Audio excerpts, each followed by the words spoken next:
బడా హీరోయిన్లు పెద్ద పెద్ద ఈవెంట్లలో లేదా ఎయిర్పోర్ట్లలో లేదా సెలబ్రిటీల ఇళ్లలో ఏవైనా ఫంక్షన్స్ ఉంటే కనిపించడం మనం చూస్తుంటాం. ఆ సమయంలో వారికి చాలా మంది రక్షణగా ఉంటారు. వారు ఏదైనా టెంపుల్కి వెళ్ళినా అక్కడ కూడా వీఐపీ ప్రోటోకాల్ ఉంటుంది. వీఐపీ విరామ సమయంలో వెళ్లి దైవ దర్శనం చేసుకుంటుంటారు.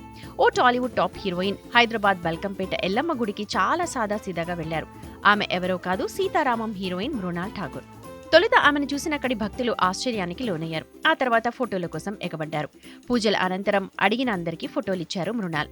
గుడిలోని పూజారి మృణాల్కు ప్రత్యేక ఆశీర్వాదం ఇచ్చారు. త్వరలో విడుదలవుతోన్న ఫ్యామిలీ స్టార్ సినిమా హిట్ అవ్వాలని దీవించండి అని మృణాల్ కోరడంతో ఆయన కూడా అలాగే దీవించారు.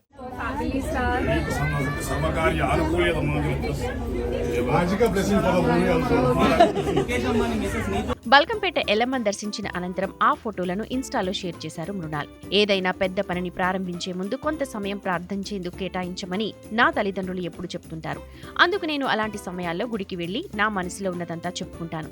ఇప్పుడు నేను, నా ఫ్యామిలీ స్టార్ కుటుంబం ప్రమోషన్లకు సిద్ధమవుతున్నందున ఆశీర్వాదం కోసం హైదరాబాద్లోని బల్కంపేట ఎల్లమ్మ ఆలయాన్ని సందర్శించాము అని తన పోస్టులో రాసుకొచ్చారు.